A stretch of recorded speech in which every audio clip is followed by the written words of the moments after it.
પાટડીના કામલપુરમાં ફાયરિંગનો બનાવ બન્યો। ધાંગધ્રા ડીવાયએસપી સહિતની ટીમ દ્વારા કોમ્બિંગ હાથ ધરવામાં આવ્યું।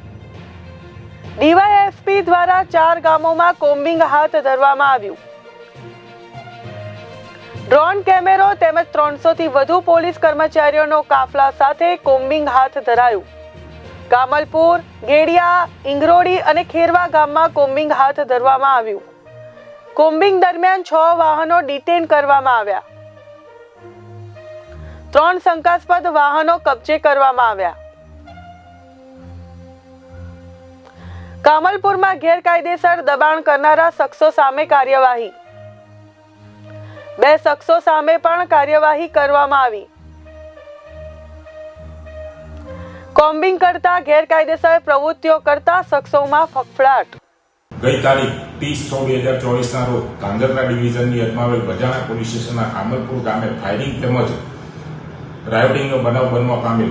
જે બનાવ અનુસંધાને ગઈકાલે કુલ 3 આરોપીઓ તથા 1 વેપન અને 1 બાઇક કબજે લેવામાં આવેલ છે। આ બનાવ અનુસંધાને કોઈ પડઘા ન પડે તે સારું રેન્જ આઈજી શ્રી અશોકકુમાર યાદવ તથા જિલ્લા પોલીસ વડા શ્રી ડોક્ટર ગિરીશ પંડ્યાનાઓએ સૂચના આપેલ કે કામલપુર ગામ તેમજ તેની આજુબાજુમાં આવેલ ગામોની અંદર સઘન કોમ્બિંગ તથા ફ્લેગ માર્ચ અને ફૂટ પેટ્રોલિંગ હાથ ધરવું।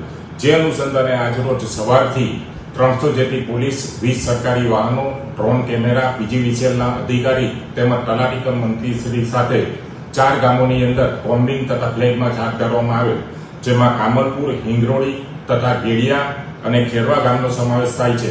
આ કોમ્બિંગ દરમિયાન કુલ 32 જેટલા હિસ્ટ્રી સીટર તથા એમસીઆર ચેક કરવામાં આવેલ અને કુલ 4 ઘરોની અંદર ગેરકાયદેસર વીજ જોડાણ જણાતા જે અનુસંધાને પીજીવીસીએલમાં ફરિયાદ નોંધવામાં આવેલ છે। તેમજ 2 જેટલા આરોપીઓના ઘરે ગેરકાયદેસર રીતે તેઓ કબજે કરેલું જમીન હોવાનું માલુમ પડતા લેન્ડ ગ્રેબિંગની પણ કાર્યવાહી હાથ ધરવામાં આવેલ છે અને આ અનુસંધાને તાત્કાલિક પગલાં લઈ અને આગળની કાર્યવાહી હાથ ધરવામાં આવેલ છે।